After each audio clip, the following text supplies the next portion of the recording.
कि जुल्म जाति और दादागिरी की ऐसा इलाज किया जाएगा कि दोबारा कोई दादा बनने का काम नहीं करेगा, इंसान बनकर जिएगा। बताओ गुलामी की जिंदगी पसंद आ रही है क्या? बताओ गुलामी की जिंदगी पसंद आ रही है क्या? संविधान दे दिया। अगर संविधान नहीं होता और ये वोट का अधिकार नहीं होता तो आपकी बस्तियों में आज भी छुआछूत है, आपकी बस्तियों में पैर रखा नहीं आता कोई। जिन्होंने 600 साल पहले दुनिया को आईना दिखाया, जब छुआछूत, अंधविश्वास, पाखंडवाद चरम पे था, तब उन्होंने अपनी भक्ति शक्ति से लोहा मनवाया। मैं धन्यवाद दूंगा हरियाणा के लोगों को। सबसे ज्यादा नौजवान हरियाणा के गए थे जिन्होंने मेरे साथ जेल भी काटी, और जो सरकार ये कहती थी कि मोदी जी कोई झुक नहीं सकते और सुप्रीम कोर्ट नहीं झुक सकता, जो जमीन छहते हुए तकलीफ है कि अखबार पढ़ते तो पता लगता है कि कहीं किसी बहन बेटी के साथ अपमान हो गया है, कहीं गांव से सामूहिक बहिष्कार हो गया है, कहीं प्यामार के पेट पे लटका दिया है, कहीं मूछे रखने पे हत्या कर दी है, कहीं घोड़ी पे बैठने के उतार दिया है, कहीं बारात की बस को रोक कर अपमानित किया गया है, कहीं तमाम तरह की मुसीबतें हैं, कहीं मठ की छूने पे हत्या हो गई है, किसी की जमीन को कब्जा लिया है, धार्मिक स्थल को कब्जा लिया है। और अगर कोई आवाज उठाता है, मेरी बात मान के फिर मेरी बात को छोटी करके खड़े हो गए ना, ये तुम मेरे साथ थोड़ा ही करते हो, ये तो तुम सबके साथ करते हो। अगर सच में आप अपने महापुरुषों की या अपने समाज के समझाने वालों की बात के साथ खड़े होते तो हमारे ये हालात होते ही नहीं। आज जो हमारे हालात हैं इसके जिम्मेदार फिर कह रहा हूं कि हम खुद। तो सबसे पहले तो महाराज जी को जन्मदिन की बहुत बहुत बधाई और मंगल कामनाएं कि प्रकृति, कुदरत और हमारे गुरुओं संतों का आशीर्वाद उनके ऊपर बना रहे, वो दीर्घायु हों और उनका आशीर्वाद, उनके विचार संदेश से हम लोग आगे बढ़ते रहें। दूसरा, समय समय पे भारत की धरती पर जन्मे सभी संतों, गुरुओं, महापुरुषों को भी नमन करता हूं। भगवान बुद्ध से लेके संत शिरोमणि सदगुरु रविदास जी महाराज, गुरु नानक देव, संत कबीर, भगवान वाल्मीकि महाराज, जितनी भी आदि पुरुष, आदि शक्तियां हुई उन सबको नमन करता हूं। नरवाना की ये पवित्र धरती, आज ये समागम का पवित्र माहौल, ऐतिहासिक जगह, इस मंच पर उपस्थित मेरे बहुत सारे सम्मानित नेता भाई, मेरी दाईं तरफ मिशन के पुराने लोग जिनको मैं सुन रहा था, मीडिया के साथी भाई कमल जी, महक सिंह जी, रामे प्रधान जी, हिमांशु वाल्मीकि जी, डॉक्टर बजपाल जी, सोमनाथ प्रजापति जी, राव मौसम साहब, सतपाल भाई और तमाम हमारे वो साथी जिन्होंने इस बहुत मेहनत करके प्रयास किया कि यहाँ ये कार्यक्रम सफल हो जाए। मुझे आपसे बात तो बहुत सारी करनी थी, लेकिन क्या करूं, मैं समझता हूं अभी मैंने इनको डांटा भी, ये पहले सीधे चले गए गांव में, उधर शहर में लेके। मैंने इनको कहा रोक के कि एक एक मिनट कीमती है, अपने समय को तमाशे में खराब मत करो। इधर तमाशा दिखा के आके कुछ नहीं होगा, अपने लोगों के बीच चलो, अपनी बात रखेंगे, लोगों से उम्मीद करेंगे कि वो हमारी बात को सुने और समझे।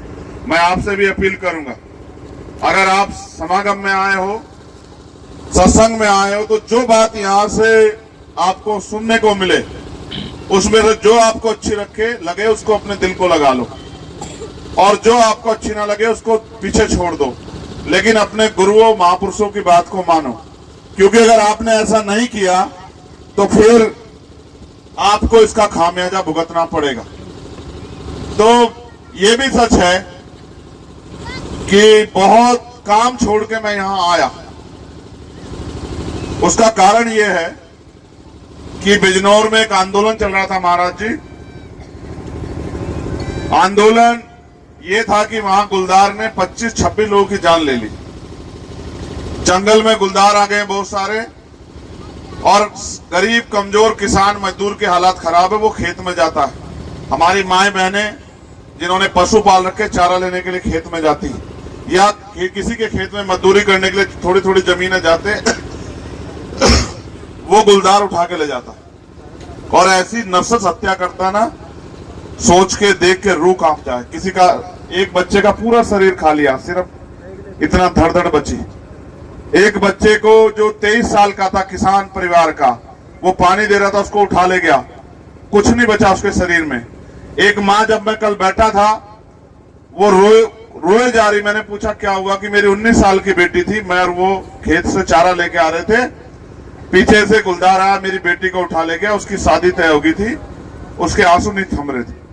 और वहां का प्रशासन सुन नहीं रहा था, तो हमने आंदोलन को अनिश्चितकालीन कर दिया और सर्दी खूब हो रही थी, हम रात में बैठ गए। हमारे लोगों ने लिहाफ गद्दों की व्यवस्था की। 9 साढ़े 9 बजे सरकार के अधिकारियों के दिमाग ठीक हुए और उन्होंने हमारी बात मानी और उन्होंने हमें विश्वास दिलाया। ये भी सतगुरु महाराज की कृपा है कि उनके दिमाग में सही बात आई और उन्होंने हमें विश्वास दिलाया कि हम इस काम को जल्दी करेंगे, इन गुलदारों को पकड़ेंगे। जो परिवार जिनके यहाँ दुख हुआ उनको 25-25 लाख रुपए का मुआवजा दिलाने का काम करेंगे। जो पीड़ित हैं, घायल हैं, उनको 5-5 लाख रुपए का मुआवजा दिलाने का काम करेंगे। ऐसा हमने प्रयास किया। गुरु जी की गद्दी से हाथ हटाने को कह रहा हूं। तो फिर मैं यहाँ सुबह 9 बजे चल के यहाँ पहुंचा और मैं समझता हूं एक एक मिनट बहुत कीमती है, उसको खराब नहीं करना चाहिए। आप यहाँ बहुत संख्या में जुटे हो, बड़ी संख्या मेरी माए बहनें जुटी हैं, मैं उनका भी धन्यवाद करूंगा। लेकिन मैं उनसे ये भी कहूंगा, जो अपने बाप को बाप नहीं कहता है ना, फिर दूसरा आदमी जब समय आता है तो फिर उसको लात खानी पड़ती है। हमारे पास ऐसे सदगुरु महाराज हैं जिनकी बात को अब से 600 साल पहले भी काटने वाला पैदा नहीं हुआ। ऐसे गुरु के, ऐसे कुल गुरु के सपूत बच्चे बच्चियां हम लोग हैं जिन्होंने 600 साल पहले दुनिया को आईना दिखाया। जब छुआछूत, अंधविश्वास, पाखंडवाद चरम पे था, तब उन्होंने अपनी भक्ति शक्ति से लोहा मनवाया। लेकिन बुरा यह है कि हम अपने गुरुओं के आश्रम में, अपने गुरु घर में जयंती के दिन मत्था टेकने के लिए जाते हैं और मत्था टेक के वापस आ जाते हैं, और बाकी 364 दिन हम दूसरों के दिखाए रास्ते पे चलते हैं। फिर हम ये सोचते हैं कि हमारी जिंदगी क्यों नहीं बदल रही। मैं तो पूरे देश में घूमता रहता हूं, मैं आपको बहुत सारी बातें बता सकता हूं, मगर कितनी बात बताऊं। मैं जब अभी वक्ता बोल रहे थे सुन रहा था, आप अपनी जिंदगी को महसूस करो कैसी जिंदगी हरियाणा में। हरियाणा छोटो देश का ये हाल है। जैसे भाई कमल कह रहे थे, पराधीनता पाप है, जान ले उरे मीत, और रविदास दास पराधीन को कौन करे सुप्रीत। इसका मतलब ये है, पराधीनता का मतलब होता है गुलामी। गुलामी का जीवन पाप है और हम यहाँ गुलाम से ज्यादा कुछ नहीं है। इस प्रदेश में और देश में हमारी हैसियत गुलाम से ज्यादा कुछ नहीं है, क्योंकि गुलामों के पास अधिकार नहीं होते और हमारे पास भी अधिकार नहीं है। और जो थोड़े बहुत अधिकार हैं, वो अधिकार कब छिन जाए इसका भी पता नहीं। फिर जिस दिन वो अधिकार छिन गए, ना तो आपको कोई मंच पे बैठन देने का और ना ही आपको सुथरे सुथरे कपड़े पहन के अपने घरों में काम करने देने का। जिस दिन आपसे ये संविधान के अधिकार चले गए, फिर उन्होंने आगे कहा, मैं तो गुरुजी को बहुत पढ़ता हूं, आप गुरुजी को धार्मिक रूप से इस आंदोलन को आगे बढ़ा रहे हैं, लेकिन मैं जानता हूं सतगुरु जी ने बहुत सारी बातें कही। मैं आज गुरुजी के समक्ष रखूंगा कि वो इस बातों को कहा करें समाज में। सतगुरु जी ने कहा, तिरुपत एक सेज सुख सूथा, सपनों भयो बिकारो, अचरत राज बहुत दुख पायो, सोगत भई हमारो। कि जैसे सपने में सो के और आदमी का राजपाट छिन जाता है, ऐसे हमारा राजपाट दुश्मनों ने यहां से छीन लिया।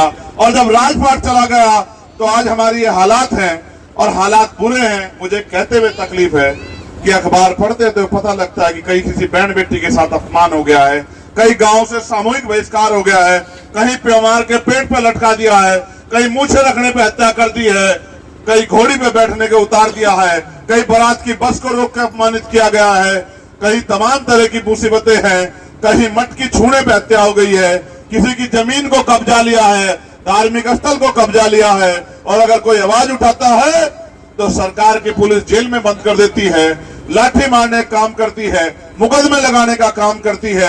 हम अपने अधिकारों का भी प्रयोग नहीं कर पा रहे। तो इसलिए मैं आपसे कह रहा था कि हम गुलाम।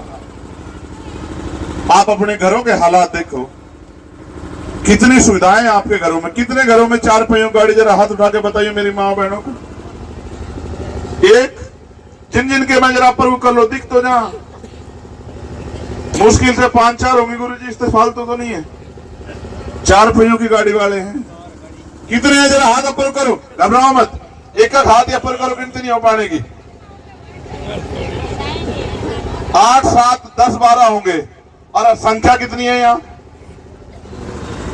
कितनों के पक्का मकान है, कितनों के 10-20 बीघे की जमीन है, कितनों के घर में नौकरी है, कितनों के घरों में फैक्ट्री लग रही है, कितनों के बच्चे रोजगार कर रहे हैं। आप महसूस करके देखोगे तो समाज में इनकी संख्या 5-4% है और बाकी 90-95% समाज सुबह मेहनत मजदूरी करने के लिए जाता है, तब जाकर अपने बच्चों का पेट भरता है। उसके बाद भी बदलाव नहीं चाह रहे हो। 70 साल तो आजादी के हो गए, इससे पहले बहुत दिनों से चला रहा है। ये तो भला हो बाबा साहब अम्बेडकर का, जिन्होंने अपने 4 बच्चे कुर्बान करके और आपको और हमें राज करने के लिए वोट का अधिकार दे दिया, संविधान दे दिया। अगर संविधान नहीं होता और ये वोट का अधिकार नहीं होता तो आपकी बस्तियों में आज भी छुआछूत है, आपकी बस्तियों में पैर रखा नहीं आता कोई। मैं 2017 में जेल चला गया। अपराध ये था कि जब हमारे लोगों पर अन्याय हुआ तो मैं लड़ने के लिए सड़क पर चला गया। जब हमारी बहन बेटियों के साथ मारपीट हुई तो वो मुझसे देखी नहीं गई, मुझे 16 महीने बंद रखा गया। 16 महीने में नहीं मरा मैं, बाहर आया 13 सितंबर 2018 को। उस दिन से मैंने तय कर लिया कि अब घर नहीं बैठूंगा, रोज समाज में जा जाके समाज को जागरूक करूंगा।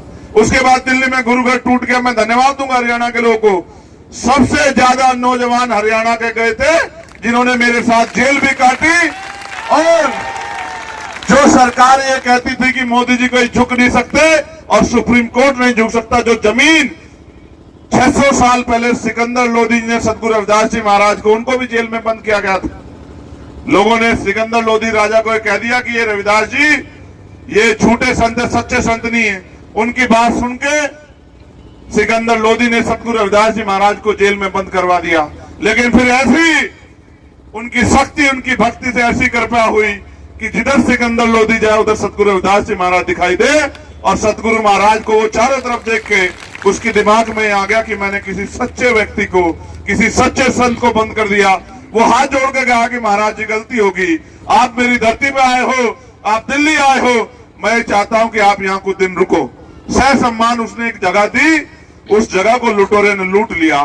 जब वो लूट ली जगह, वो गुरु घर तोड़ दिया, तब फिर हम आंदोलन करने गए। आपका बहुत सहयोग रहा, 96 लोग जेल में रहे, खूब लाठियां खाई, 250 लाठियां मारी होंगी पुलिस ने, पैरों के नखून खींच लिए, रीढ़ की हड्डी में चोट मार दी, तमाम प्रयास किए कि ये आपका खून दब जाए, डर जाए, उनसे भी नहीं डरा। फिर एनआरसी का आंदोलन फिर गया, अभी जयपुर जेल रह गया। लगातार कोशिश कर रहा हूं, क्योंकि जब कोई अपने हक की लड़ाई लड़ जाएगा, आज की सरकार में हिम्मत नहीं सामना करने की, वो जेल भेजने का काम करेंगे। इन मुसीबतों से नहीं मरा, इन मुसीबतों से नहीं डरा, लेकिन डरता इस चीज से हूं कि जब अखबार पढ़ता हूं, आज भी पढ़ी एक खबर कि एक 17-18 साल की बच्ची अपने पिता का खाना लेके खेत पे जा रही थी और उसको एक जालिम ने जबरन खींच के उसका अपमान किया। इतनी आग लगी है दिल में कि आपको दिखा नहीं सकता।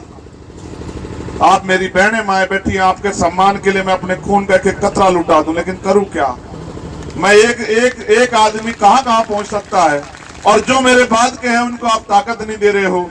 जब आप 10, 20, 50, 100 चंद्रशेखर बना के खड़े करोगे तो जैसे हमारे सीनियर साथी कह रहे थे कि जुल्म जाति और दादागिरी की ऐसा इलाज किया जाएगा कि दोबारा कोई दादा बनने का काम नहीं करेगा, इंसान बन के जिएगा। लेकिन ये तभी संभव है। देखो, जब राजतंत्र था, राज गुरु गोविंद सिंह जी कह गए तलवारों के दम पे बदलते हैं। तलवारों के दम पे युद्ध होते थे, भाले चलते थे, 2 बंदूकें चलती थी, हजारों हजार लोग मरते, तब राज बदलता था। लेकिन उन सारी मुसीबतों को डॉक्टर बाबा साहब अम्बेडकर काट के चले गए और आपके अंगूठे में ताकत दे गए कि आप हजारों साल की गुलामी को एक दिन में काट दो। मैं आपको पूरी जिम्मेदारी से कह रहा हूं, ये लोकतंत्र है, आप पे मौका आएगा। अगर आपने जिम्मेदारी से अपना काम अदा किया और आपके बीच के लोग ताकतवर हुए तो फिर आपको किसी के आगे हाथ फैलाना नहीं पड़ेगा। जिन गुरुओं को, मैं तो बहुत गुरु जी के बारे में पढ़ता रहता हूं, उन्होंने एक रास्ता और बताया है, और ये क्योंकि संत उस बात को नहीं बता पाते और मुझसे रहा नहीं जाता। गुरु जी ने कहा, गुरु जी से किसी ने पूछा कि सतगुरु जी सुख शांति का जीवन जीने का रास्ता क्या है, तो सतगुरु जी ने बात कही कि रविदास मानु करी बसन को, रविदास मानुष करी बसन को 100 रविदास मानुष करी बसन को रविदास मानस के सुखन को सुख है बस दो ही सुकर दो ही ठाव 100 स्वराज माही दूसर मरगट गांव। गलत हूं जी? सही हूं? सही है। सतगुरु जी ने कहा ना, सतगुरु जी से किसने पूछा कि सतगुरु जी सुख शांति का जीवन जीने के रास्ता क्या है? सतगुरु जी ने कहा भाई 2 रास्ते हैं, एक तो अपना राज हो स्वराज, या फिर दूसरा शमशान घाट। क्या तो मर के शांति मिलती है? अगर जीते जी शांति चाहिए तो अपना राज लाओ। लेकिन मेरे लोगों को पता नहीं क्या हो गया है, राज लाने की बजाय वो किसी के पीछे खड़ा होना बहुत बढ़िया मान रहे। मान लो अगर इस पीछे खड़े होने से आपकी जिंदगी बदल रही है तो मान लो, और अगर इस पीछे खड़े होने से चीजें नहीं बदल रही है तो फिर अपना राज ले आओ। और राज लाने के लिए कुछ नहीं करना है, ना किसी के लाठी मारनी, ना किसी को सताना, ना किसी को बुरा कहना, अपने गुरु और संतों के रास्ते पे चल के बस बटन दबाना है। अब तो बटन दबाने से सारे रास्ते खुल जाए, और अगर बटन भी नहीं दबा सकते तो फिर आप जय जयकार करना या समागम में आना है, गुरुओं की बात मानना, फिर इसका कोई फायदा नहीं। अब से आप सोचो, सतगुरु रविदास जी महाराज को लोग बात नहीं कहने देते थे, आज तो हम पे ये अधिकार है कि गुरु जी का हम जन्मदिन मना रहे। ये अधिकार संविधान ने दिए हैं। जो बात बाबा सतगुरु रविदास जी ने कही वही बात बाबा साहब ने कही, वही बात मानवर काशीराम साहब ने कही, वही बात हमारे गुरु जी कह रहे हैं, वही बात हमारे नेता कहते फिर रहे हैं कि भाई अब तो जाग जाओ, अब तो जाग जाओ, अब तो जाग जाओ। हर चीज की एक सब्र की एक समय होता है। कब तक गरीबी, बेबसी, लाचारी, दुर्गति, अपमान का जीवन जियोगे? मैं तो बड़े ताज्जुब में हूं। इतने महाराज जी, आदमी कुत्ता पालता है और अगर उसे कहें सब तक वफादार हो, अगर उसके आगे भी 4 बार भोजन ठालोगे वो भी झगड़ा करने को बैठ जाएगा। मगर हमारे लोगों को पता नहीं क्या हो गया है, ऐसा लगता है जैसे जिंदे हो ही ना। क्योंकि जिंदा आदमी तो कहीं ना कहीं उसके अंदर पीड़ होती है, वो कुछ ना कुछ बदलाव चाहता है। एक समय था कि हमारे कच्चे मकान होते थे, हमने मेहनत करके मजदूरी करके जो बाबा साहब हमें आरक्षण देके गए उसके आधार पर नौकरियां प्राप्त करके पक्के मकान बना लिए। लेकिन आज आप महसूस करो, आज हमारा समाज नशे की गत में जा रहा है। हमारे नौजवान घर से निकलते हैं और स्कूल जाने के बजाय शराब के ठेकों की तरफ जाते हैं, और शराब पी के फिर वो पूरे दिन परेशान होकर घूमते फिरते हैं और वो सोचते हैं कि बदलाव हो जाएगा। हमारे जो पढ़े लिखे लोग हैं वो बेचारे गरीब लोग देसी पी रहे हैं, वो अंग्रेजी पी रहे हैं, वो शादी पार्टियां करते हैं, बढ़िया बढ़िया बोतल उठा के रखते हैं। गरीब लोग आके देखते हैं कि अमीर भी पी रहा है तो ये बहुत अच्छी चीज है, और वो शराब देखते हैं, वो भी अपने घर में कोशिश करते हैं उधार उधार मांग के कुछ बेच खोज के वो अमीर वो अंग्रेजी पीने का प्रयास करते हैं। ना अंग्रेजी तो जिंदगी बदलने की, ना देसी तो जिंदगी बदलेगी। अगर जिंदगी बदलनी है तो अपने संतों गुरुओं महापुरुषों की बात को सुनकर बदलेगी, और अंधविश्वास पाखंडवाद के लात मार के बदलेगी। अंधविश्वास पाखंडवाद में घुसे रहोगे, अपने गुरुओं की बात के साथ नहीं खड़े होंगे तो कोई जिंदगी नहीं बदलेगी। आप बहुत सम्मानित लोग यहाँ बैठे हो, मुझे सिर्फ इतना बताओ, क्या यह गुलामी की जिंदगी पसंद आ गई है कि? अगर इस गुलामी की जिंदगी में मजा आ रहा फिर तो कोई बात ही नहीं है। क्योंकि बाबा साहब ने कहा गुलाम को गुलामी का एहसास करा दो, वो अपनी बेड़ियां स्वयं तोड़ देगा। मैं तो आपसे पूछने आया हूं, यह जिंदगी पसंद आ रही है क्या? हाथ उठा के बताओ हाँ या ना, पता लग जाओ।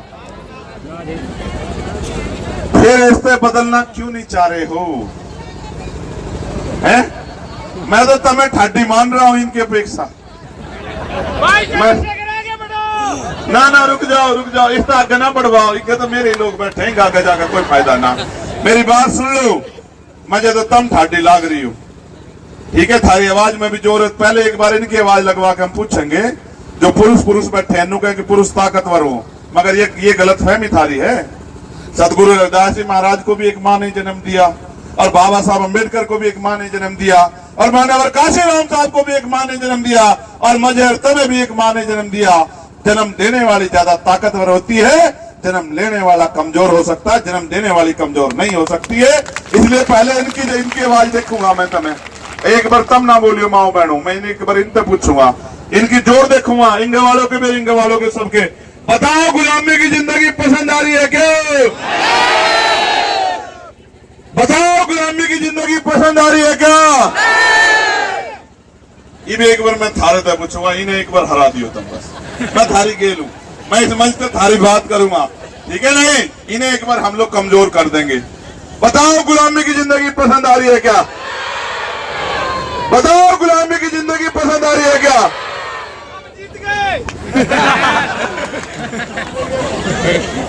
महाराज जी काम करते नहीं, जीत के बता रहे हैं। सुनो, इनते जीत का ख्याल हो गई, ये तो हमारा ही परिवार है, जीतना जिनसे है उनसे जीतने को तो मैं कह रहा हूं। समझ रहे हो नहीं समझ रहे हो? इनसे जीत के क्या करोगे? देखो मेरी बात सुनो, आप तो पुराने लोग हो, सब समझदार लोग हो। किसान बीज गिर तो पता लगा ले फसल कैसी होगी, आप तो सब जानते हो। मैंने तो इन नौजवानों को, जिनको कह रहे थे कि नौजवान नो सीखे होते, मैं नौजवानों में इतना बल पैदा कर दिया कि ये समाज के सम्मान के लिए गर्दन कटवा तो सकते लेकिन झुकन नहीं देने के, मैंने इनमें इतना बल तो पैदा कर दिया है। अब अगर आप इन्हें आशीर्वाद दे दो, और मैं कह रहा हूं हर आदमी की एक उम्र है, आपने भी खूब मेहनत करी, लेकिन क्या इभी इतनी जोर रह गए क्या? ये जोर का काम इन्हें दे दो और इन्हें आप आशीर्वाद दे दो, तो मैं लिख के कहता हूं कि कुछ ना कुछ बदलाव इसी बार हो जाएगा। और अगर आपने ईमानदारी से, क्योंकि मैं भी हरियाणा में आके महाराज जी लोगों, मैं आपको विश्वास से कह रहा हूं, महाराज समनदास जी को भी, महाराज सतगुरु रविदास जी, महाराज बाबा साहब को और आपको भी, और अपने सारे समाज को, कमजोर हक वंचित समाज को मैं पूरी जिम्मेदारी से बात कह रहा हूं कि मैं भी हरियाणा में आके लगूंगा, क्योंकि ये जुल्म देखा नहीं जाता। ठीक है, भले ही मैंने जन्म वहां लिया उस माँ की कोख से, लेकिन मैं माए बहने तो मैं सबको मानता हूं, लेकिन जब आपके साथ कोई अन्याय हो तो फिर देखा नहीं जाता। इसलिए मैं भी आके यहाँ लगूंगा। मेरा एक अपना चुनाव है पार्लियामेंट का, मैं उस पार्लियामेंट का चुनाव खत्म करके लोकसभा का, अगर मुझे समाज ने आशीर्वाद दिया, हमारे लोगों ने वहां मदद करी, सतगुरु जी के आशीर्वाद से अगर मैं वहां कामयाब हो गया, फिर भी मैं हरियाणा आऊंगा, क्योंकि मेरे वहां कामयाब होने से हरियाणा का काम आसान नहीं होगा। हरियाणा का काम आसान तब होगा जब आपके बीच के लोग, आपके अपने बच्चे कुर्सियों पर जाकर बैठेंगे और उन कुर्सियों में कलम की ताकत होगी और वहां जाकर फैसले करेंगे। क्योंकि कानून बना तो बाबा साहब गए हैं, लेकिन कानून लागू कराने की ताकत सरकार में है और नए अवसर पैदा करने की ताकत भी सरकार में। और मैं आपको जवान देकर कह रहा हूं, मैं कभी, देखो मैं आपको ये भी बता दूं, आप किसी के दर पे मत चटे के आओ। मैं सतगुरु रविदास जी महाराज, भगवान वाल्मीकि महाराज, गुरु नानक देव, संत कबीर और भगवान बुद्ध के अलावा कहीं नहीं जाता। मैं किसी दरवाजे मत्था टेक कर नहीं जाता, कहीं नहीं जाता, कहीं नहीं जाता, कहीं भी। और गोली भी लगी मेरे, 4 गोली चली मेरे पर, जेल में भी रहा मैं, सब कुछ, किसी में नहीं मरा, गोली से भी नहीं मरा। इसलिए नहीं मरा क्योंकि मेरे सत गुरुओं का आशीर्वाद मेरे ऊपर है। इसलिए मैं आपसे भी कह रहा हूं, वचन दे के कह रहा हूं, एक बार इस लड़ाई को लड़ने की ताकत आप हमें दे के देखो, फिर आप देखो कैसे आपके क्षेत्रों में विकास की नई योजनाएं आती है, कैसे आपके क्षेत्रों में इंडस्ट्रियल एरिया लग के आपके बच्चों को घरों पे, बहनों को घरों पर रोजगार मिलते हैं, कैसे आपके क्षेत्रों में बड़ी बड़ी योजनाएं आके आपकी तरक्की होती है, कैसे जो बैकलॉग या खाली पड़ा अपने भाइयों को रोजगार कैसे हम लोग देते हैं, कैसे जो है अच्छी पढ़ाई की व्यवस्था कराते हैं। आप ये महसूस करो, अमीर का बालक तो बड़े से स्कूल में घुस जा, लेकिन गरीब का बालक भी घुस पावे है क्या? 5,000 रुपए फीस, जहां 10,000 रुपए हम सारे कमा रहे महीने के, एक बच्चे की फीस का पूरा नहीं पड़ता, फिर रोटी नहीं सही मिलती। ठीक है, अमीर लोग तो बड़े बड़े अस्पताल में घुस जावे, गरीब घुस सके है क्या? ना तो ये बड़े बड़े स्कूल मारे, ना बड़े बड़े अस्पताल मारे। ये स्कूल भी मारे हो जाएंगे, अस्पताल भी मारे हो जाएंगे, क्योंकि राज उनका होता है जिनकी सरकार होती है। और साहब ये कहते थे, मानव काशी राम साहब की, जिनका राज होता है उनकी बहन बेटियों को अपमान नहीं करता, उनके साथ कोई जुन जाति नहीं होती, उन्हें घोड़ी से कोई नहीं उतारता, उनका सामाजिक बहिष्कार कोई नहीं करता, उनके कोई लठ नहीं मारता, उनको कोई बेइज्जत नहीं करता, और उनका हाथ कभी ऐसे फैला नहीं होता। मैं तो समझा ही सकता हूं, मेरा एक ही काम है। साहब कहते थे मैं तो अपने नालायक समाज को लायक बनाने का के लिए निकला हूं। मैं तो आपको सिर्फ यही कह सकूं कि भाई जब तक मेरे अंदर जान है, लहू का आखिरी कतरा सांस रहेगी, मैं आपके लिए लड़ता रहूंगा, आपके सम्मान को झुकड़ नहीं देने का। जितनी हिम्मत होगी उस हिम्मत के साथ डटे रहेंगे। और ये भीम आर्मी आजाद समाज पार्टी आपकी स्वाभिमान सम्मान की रक्षा करेगी। मगर मैं आपसे भी कहूंगा, यहाँ बहरूप ये बहुत घूम रहे हैं और बहुत दिन हो गए ठगे जाते थे। मैं भाई इस बात को कह रहे थे, मैं निंदा नहीं चाहता किसी की, निंदा करके किसी कुछ होने वाला भी नहीं।